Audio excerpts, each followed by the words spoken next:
At what age did that goal become crystal clear? I made that deal with myself at 13 years old. At 13 years old? 13 years old. That's the you deal were I made. crystal clear about it? Crystal clear. Right, so, basketball for me was the most important thing.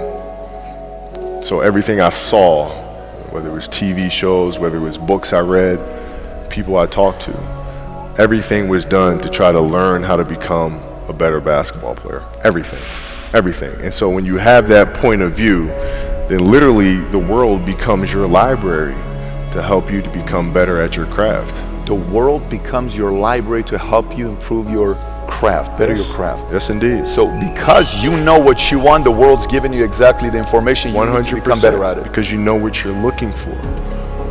How did you get mentally and emotionally so strong where it doesn't bother you?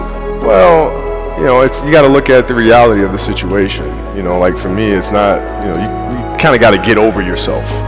Like, it's not about you, man. Like, okay, you feel embarrassed. You're not that important. Like, get over yourself. That's where you go. Get over yourself, right? Like you're worried about how people may perceive you, and like you're walking around and it's embarrassing because you shot 5 air balls. Get over yourself, right? And then after that, it's okay, well, why did those air balls happen? Got it. High school, year before, we played 35 games, max, right? Week in between, spaced out, plenty of time to rest. In the NBA, it's back to back to back to back to back to back to back. I didn't have the legs.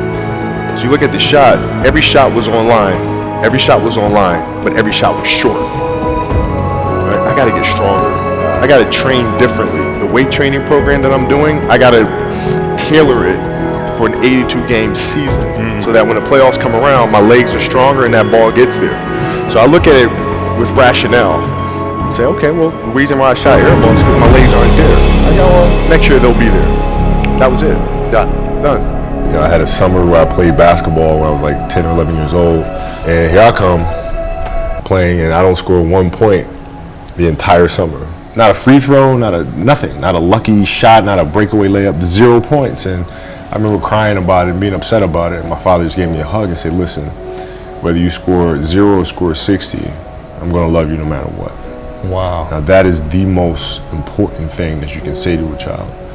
Because from there, I was like, okay, that gives me all the confidence in the world to fail. I have the security there. But to hell with that, I'm scoring 60. Let's go. Right. And from there, I just went to work. And I stayed with it. I kept practicing.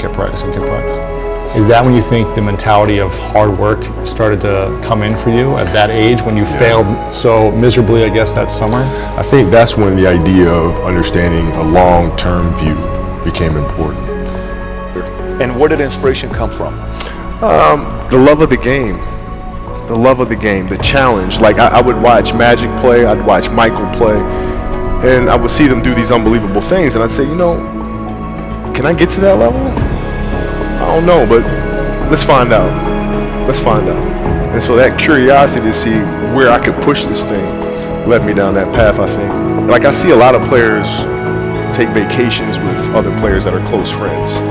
And we'll just take vacations just to take vacations, or just hang out just to hang out. Like I never did that. Why not? Why didn't you do that? Well, because when I retire, I didn't want to have to say, I wish I would have done more. I don't want that. I don't want that.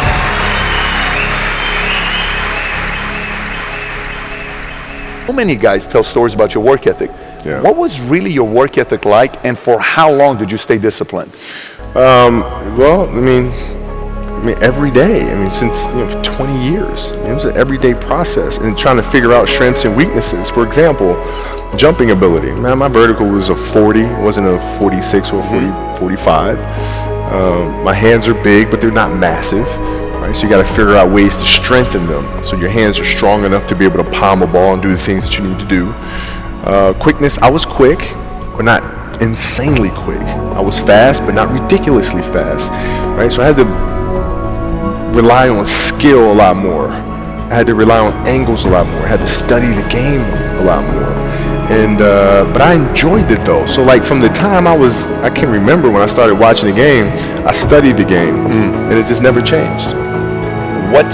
lens are you looking through your peers? So at 13 years old, I had a I had a kill list, and so they used to do these rankings, Street and Smith basketball rankings, and I was nowhere to be found because I was like 6'4", scrawny, like 160 pounds, soaking wet. So I was like 57 on the list. And so I will look at 56, 55, all the way up to number 1, who these players are, what club teams they played for. So when we go on an AAU travel circuit, I got to hunt them down, right? And so that became my mission in high school, is to check off every other person, all those 56 other names, hunt them down and knock them down. That was it. Get a target on them right off the bat. That was it. You're playing against the Golden State Warriors. Score is 107-109. You guys are close to getting into the playoffs. You know exactly what happens in the game. You go up, you're about to take your shot, and then all of a sudden, boom, Achilles happens, right? He went and hit the free throws, and then you walked off the stage. Yeah. And you got the surgery done. Yeah. How the hell do you tolerate that kind of pain? I use this. I tell this example, and I think this is the best way to explain it. You have a hamstring injury, you pull your hamstring really, really badly. You can barely walk, right? Let alone play anything, soccer, basketball, volleyball, whatever it is. Can't do anything. Doctor tells you go home, sit up on the couch, rest your hammy, right? Stay off of it. Don't get up. No sudden movements. You're at home. All of a sudden, a fire breaks out in the home. Right? Your kids are upstairs. Wife is wherever she may be. This shit's going down. All right. I'm willing to bet that you're going to forget about your hamstring. You're going to sprint upstairs. You're going to grab your kids. You'll make sure your wife's good. You're getting out of that house. Right? Hamstring be damned. You're not going to feel your hamstring.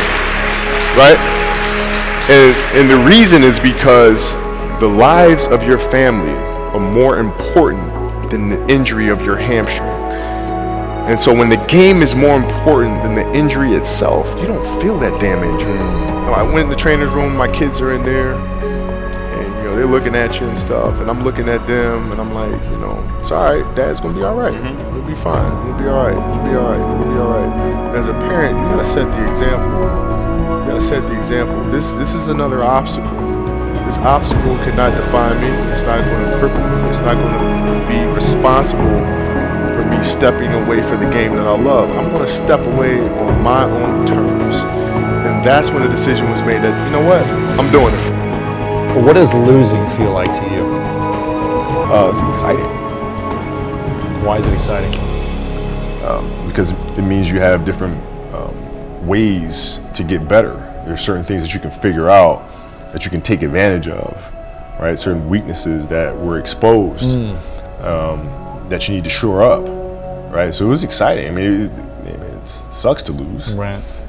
but at the same time, there are answers there if you just look at them. Because you get the information from losing more than from winning, probably. Yeah. I mean, the answers are there when you win too. You just have to look at them. Yeah. Right. So it's a constant process.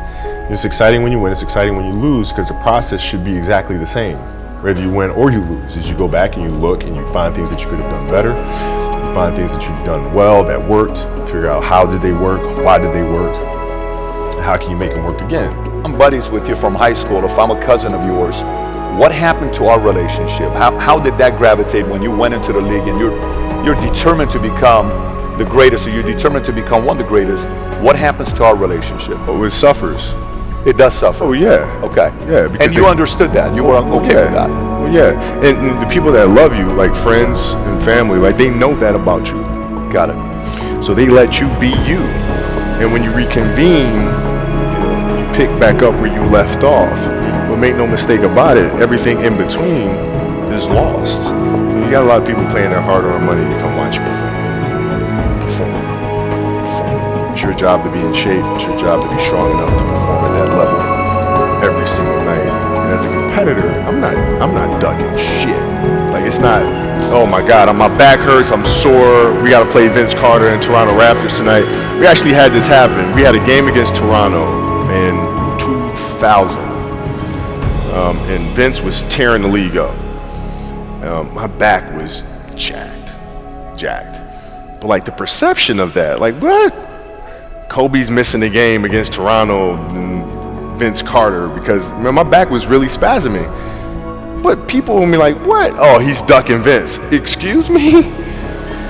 No, I don't think so. So I would be in the layup line like, okay, there's a lot of days where you can rest and recover. Today ain't one of them. Your back can bother you any other day. That shit ain't bothering me today. He gonna have to see me today. Yeah. Oh man. Yeah.